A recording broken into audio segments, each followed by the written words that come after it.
What's up, guys? Welcome back to Newswave. So Pokemon, we've been waiting for some sales figures on it, actual hard numbers, and we got them. We're going to go over that today because it might be around what some of you are thinking. Some of you might be surprised by the numbers because they're pretty large compared to other Switch openings and compared to last year's Pokemon Let's Go, Pikachu, and Eevee as well. But how does it compare to other Pokemon game openings? We're going to go over that today. Also, Crash Bandicoot. Would you like another game? Because there's a lot of speculation now going on that we could be seeing a new Crash Bandicoot happening next year, 2020. We're going to go over why that is today and a bunch of other stuff. As always, guys, if you enjoy these videos, make sure to like button. It does help out. And get subscribed so you can stay up to date on all the gaming news going on in the gaming world. And we're going to start with Black Friday, which is next week, of course, next Friday after Thanksgiving. Well, a lot of times it starts on Thanksgiving. Like, seriously, during dinner time most times, generally. Usually around 5 or 6, a lot of these places will open their doors for people to come by, so people usually will just eat earlier in the day and then leave and go do all of that. But what if you could get a bundle right now that is actually better than some of the other Black Friday bundles that we had talked about previously? Because that is a thing. Walmart is actually selling the V2 Switch, or the better battery life, just the second iteration of the Switch right now, along with a copy of Minecraft for just under $300. It is available right now as one of their pre-Black Friday deals. And you know what? I look at this and I say, hey, Minecraft, of course, a lot of people will pick it up and play it, especially if it's for like a younger kid. If you were thinking of like buying it and that being one of the things next to it, put in like stocking or just give them as a present to go along with the Switch, maybe with like a Mario Odyssey or a Zelda or Pokemon, that's not a bad pickup. And the V2 Switch is the one that I recommend getting rather than the other bundle, which is a Switch, the older one, and then Mario Kart 8 Deluxe. I do think it's worth just picking up the newer Switch, since while Mario Kart 8 Deluxe is a game you'll play right away, obviously, the Switch is going to be used much more with other games as well. So if you're going to buy a Switch, I say get the newer one. This is not a bad bundle, and it's available now. Oh, and while we're on the topic of Minecraft, Microsoft had something happen that they have not done yet in Japan. They have now published a game that has hit 1 million copies sold in Japan, with Famitsu reporting this. Again, they also reported the Pokemon numbers that we're going to go over, but I wanted to specifically point this out because it is strange to think about, considering we're going back to the original Xbox, I guess, 17, 18 years or something like that. This is the first time this has happened, and it's Minecraft on the Switch. That's right. Now, Minecraft has launched and sold, I believe, more than 1 million on things like the Vita, but the PlayStation Vita version was published by Sony, not Microsoft with Xbox Game Studios. This is their first one. It's weird to think about that, but they did it. They got a 1 million unit seller in Japan. Big deal for Microsoft, right? They just don't sell that well in Japan, but Minecraft does, and of course, Microsoft is all about putting games everywhere they can for the most part to make the most money, and that turned out to be a good call to put Minecraft everywhere they can after they bought Mojang. Also, if there are any Saints Row fans out there, you might be in luck, because next year, 2020, looks like we're going to hear about a new Saints Row that I assume is just Saints Row 5. It's the most likely thing, unless they try to do a spin-off or something there. I think we're just getting the next part in the series, and this was during an interview with CEO of Koch Media talking to GameIndustry.biz, saying, Saints Row is very close to our hearts, and we'll talk about it next year. For the time being, we just wanted to get the word out that it's coming, and it's going to be great. This is while talking about what's next for the Saints Row series. We had already heard that the next Saints Row game is deep in development from THQ Nordic. Not surprised that they would push that along going forward.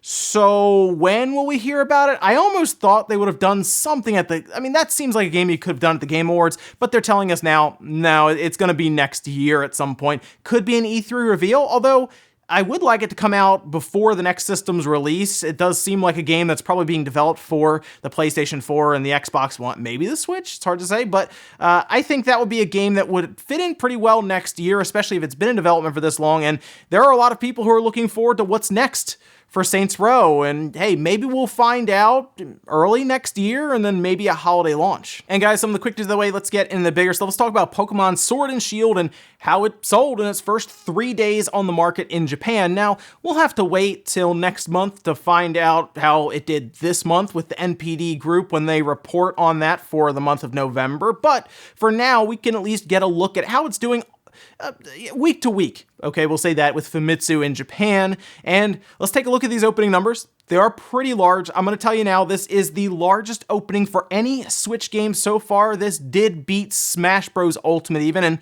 we've seen how that's turned out so far in sales. So let's go over to the sales charts here, starting with Pokemon Sword and Shield at the top, 1,364,544. Going down the chart, by the way, I realized everything dropped off pretty significantly, which would make sense with Pokemon kind of taking over the marketplace for those 3 days, and there's a good chance even the week to come. But below that, Death Stranding dropped 80% down to 37,382. Luigi's Mansion 3 had a fairly large drop at 46% down to 29,718. Then we had Ring Fit Adventure, which had actually been steady, very steady, but that had a larger drop as well, down to 28,015. Jedi Fallen Order, look at that, 26,761. Okay, that's not bad for Japan. I can live with that. It's a game I want more people to buy because it does show EA that that's a good game to have, something that doesn't include microtransactions and live services. So we'll see how that does in the MPD groups when we get that report. And then we have Call of Duty Modern Warfare below that, Mario and Sonic Olympic Games, Need for Speed Heat, Minecraft, and then Persona 5 Royal. Moving over to the hardware, Nintendo Switch at the top, 180,136. That was split between the regular Switch with 82,000 units and then the Switch Lite with 97,000 units. So pretty nice jump there. Actually held almost exactly from last year with maybe a margin of error difference there. The PlayStation 4 at 8,094 units. The 3DS, 1,262. The Xbox One up a little bit to 80. And then the PlayStation Vita, which is, it's close, right? It's down to 20 units now, so they're clearing out those storage cabinets in the back of those retail stores. Now, if we want to take that 1.36 million units from Sword and Shield and compare it to other Pokemon games in the series, Sun and Moon did 1.9 million in its opening week. X and Y did just over 2 million. Black and White was 2.6 million. That was definitely before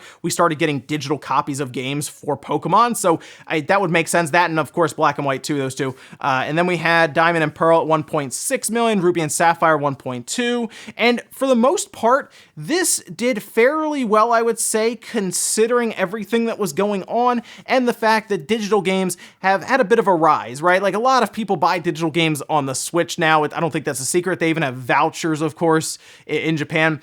We'll really know a lot more about this if Nintendo and Game Freak and the Pokemon Company, they come together and they put out some sort of report. Now, we do have another game on the Switch from Pokemon Let's Go, Pikachu and Eevee that we can compare it to. That did 664,000 units. So this one sold more than double what Let's Go, Pikachu and Eevee did last year. And there's one other thing to consider with these games. They're more expensive than the 3DS ones, right? It's 40 versus 60. So if you really start accounting that, it made quite a bit of revenue, so much so that it actually would have made just, I guess, a little bit more than the other copies of the games as well in the 3DS, especially when you get some of them closer to the 1.36 million. This was a good launch for them. It also propelled Switch sales, and everything seemed to kind of suffer on the sales charts pretty badly because of the presence of Pokemon and everyone buying. And keep in mind, this is for the first 3 days.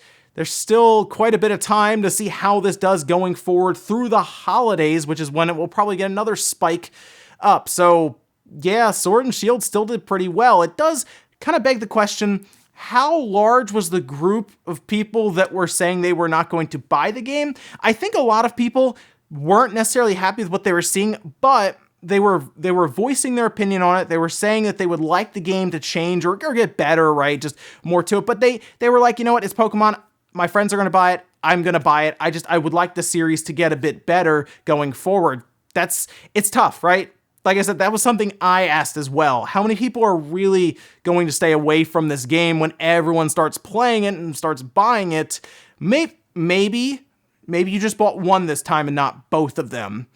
Although I saw a lot of people posting pictures of both of them. Next up, let's talk about Crash Bandicoot. Of course, the N Sane Trilogy sold very well. In Europe, it was crushing it. Did pretty well in the US, pretty much everywhere, which I think got Activision thinking, maybe people still want Crash, because they even talked about it with their investors that they were going to look into older series like a Spyro, like Crash, maybe some others that we weren't even thinking at the time. And there was even talks about a new Crash Bandicoot possibly being worked on. There were some rumors going around with what Crash Bandicoot Worlds, I think, was the quote unquote title, and the code name being Crash 8. Well, it gets a little more interesting now as we have like developers in the mix. We have a commercial from Sony kind of leaving some mystery here. So let's go over it. So let's start with this commercial right here. This is the It's Time to Play commercial for the PlayStation 4, and about 11 seconds in, there is a mask that has actually never been seen before. It looks to be a new one while he's racing around there, and that's something a lot of people have been looking at, wondering what is that exactly? And well, of course, you had to have people kind of chime in here with the character designer, Nicholas Cole. This is for Toys for Bob, kind of posting a tweet with the little thinking face with that screenshot and people wondering what that mystery mask was. And then to go on top of that, Crash's design seems to be in question as well after people started spotting buses, stagecoaches, that had a design for Crash that was a little different than we've seen before. Sure, he's holding up the keys for CTR, but people started to notice that just the overall design of Crash looked a little different. And then, of course, on top of all of this, what would it be without 4chan posting different rumors about it? The one interesting thing about that, though, is it appears to be the source that knew about Crash N Sane Trilogy and then Crash CTR, so it is tough. Generally, when you see a source get something right, you start to believe what they're saying, but there's always the chance that they got something right and they're like, oh, well, they'll just believe what I say next. However, a Crash game, a new one being in development, is not hard to believe at all. In fact, I do think that is happening. Now, will it be unveiled soon if it's going to be coming out next year?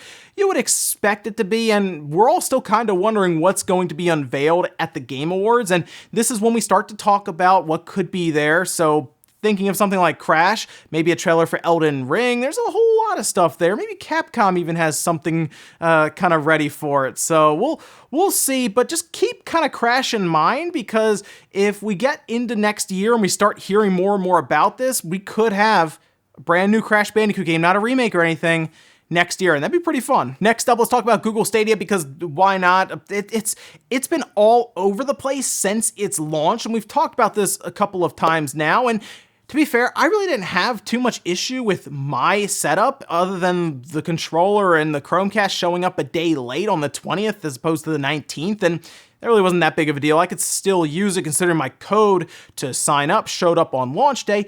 However, this isn't the case for everyone. In fact, there are a lot of people on the subreddit now going crazy because they pre-ordered it, like for $130, they paid for it, and they still have not received their code even right now, days after launch. And that's kind of a problem because you can't play the product then, despite it being on launch day. And they're even pointing out that other people have bought into it and have already received their code despite them not necessarily pre-ordering when they did, because Google keeps saying that they are sending them out in the order that they received them. I do have questions about that, if that is actually correct, or if they're kind of just like, okay, who do we have in front of us now? Okay, send a code. It is strange that the codes are being sent out like carefully and staged, and they're not sending them all out at once. It does make you wonder a bit about their confidence with, I guess, their infrastructure and their servers at the time, and if they want to roll it out quietly or slowly. But still, it's definitely not good. And if you go on the subreddit, you'll see all kinds of memes and posts about Phil Harrison struggling with every launch that he's done, including Stadia that doesn't even really ship a console. I even talked to Wood from Beat 'em Ups, who had received his controller and his Chromecast and got the code and put the code in, but at that point it wouldn't work. It kind of locked up and wouldn't let him go past that screen. And then if he tried a different account, it of course said the code was used. So we decided to go over to customer service, Google support, put in a ticket, and it came back saying that he was in queue for number 558. So yes, even their customer service is delayed. And our last bit of news, let's talk about Sony's Black Friday deals for PlayStation 4, PlayStation VR, and several games. If you're someone who is looking to get a PlayStation 4 for the holidays or as a gift, this is probably going to be the time to grab one, because it's going to be available at most retailers according to them, and there are some pretty good deals in there. There are some very good games that are going to be pretty cheap, and even the PlayStation VR is going to be bundled with a ton of stuff. So let's go over everything that they're going to be selling and some some of the discounts. They even put a little graphic out that you're seeing here. So we have the only on PlayStation 4 bundle that's $199.99, so $200, the 1 terabyte PS4 system, and it gives you the 3 games, Last of Us Remastered, God of War, and Horizon Zero Dawn Complete Edition. Those are the ones, that's the bundle we had talked about previously. I think a lot of places are using that as like a doorbuster, quote unquote. Hopefully some of them have plenty of stock and you can kind of walk in and grab one and get a PlayStation 4 at a good price, but the PlayStation 4 Pro will be $300 just straight up, so that's $100 off. And I have to say, the PS4 Pro might be a better deal, even though the PS4 bundle comes with those games. I think the Pro is worth the extra $100 just for the extra power and the checkerboarded 4K, especially since most of us have larger TVs, and with 4K TVs dropping in price so much, probably have one at this point, I would say, around the house to use. And then you have the PlayStation VR, which is the multi-game bundle for $200. That comes with Astrobot, which is phenomenal. That's a great game. Everyone should play that. Skyrim VR, Resident Evil 7, Biohazard, Everybody's Golf VR, and PlayStation VR Worlds. Great bundle there for $200. That is solid, especially if you want to try VR. You have the PlayStation Gold headset at $70. The DualShock 4 controllers would be about $40. So if you need a replacement one, might be the time to do it. They'll have different percentages off PlayStation Plus, like for example, 25% off a yearly subscription. And then they will have several PlayStation exclusive games for $20, like Days Gone, Spider-Man, Game of the Year edition, not bad there, Medieval, Concrete Genie, and MLB The Show 19, and then several other games. You'll have to check the listings at the retailers like PlayStation Hits for $10. Pretty good set of deals there. You know what, for $20, you can get some pretty good ones there. If you haven't played Spider-Man yet, you might as well grab it. $20 is good. Or if you don't even have a PlayStation yet and you walk in, I think God of War might end up being a $10 game possibly, so keep an eye out for that. But a PlayStation 4 Pro, Spider-Man, maybe an extra controller and a few games, you can get out of there, yeah, about $400 for all of that's not bad. That could be a pretty good Christmas or holiday, or if you have to give some gifts all around, you can pick up a bunch of cheap games here and finish up a lot of the shopping. And we'll finish up with the comment of the day, as you're seeing here. This one's from Build Lancer saying, I'm starting to think that Google staggered Stadia shipments because their servers aren't ready yet. And I think you're right there, Lancer, because if all 20 people who ordered this thing crashed in the servers at once, those things would probably explode. Obviously more than 20 people, I would say, probably ordered it, I think, but most likely you're probably right about that. The fact that they are kind of putting them out in waves. These are just codes, by the way, they're generating and sending out to paying customers that have pre-ordered it. It's not like they are necessarily sending out it's not like a physical thing is needed to play it. If you get that code, you can load it up in your browser and play it. I did that. So the fact that they are slowly sending these codes out does tell me that there is a bit of maybe a concern around how their servers will respond to a ton of people. Also makes me wonder why the free service is next year, unless that is also the reason, because if you launch with a free Google Stadia, you're gonna have a lot of people on there playing, and you would think buying games as well, and that's what you really want with a service like this, are people actually using it, right? Or, hey, maybe they just wanted a few people at a time signing in to try it to see how much these servers can actually take right now. Ladies and gentlemen, let's go do here for Newswave. Enjoyed this video, guys. Hit the like button, really helps out. If not, hit the dislike. Leave comments down below about everything we talked about today, whether it is Pokemon and the sales in Japan. What do you think about those numbers for a $60 game selling 1.36 million copies, as opposed to the $40 3DS version selling 1.7 to 1.9 million? Where do you kind of sit with that one, and how it, I guess, still sold despite a lot of the controversy going on? And then what do you think about Crash Bandicoot possibly coming back 2020, brand new game? What do you think about the odds of that one as well? Thanks guys for watching, and I'll see you next time.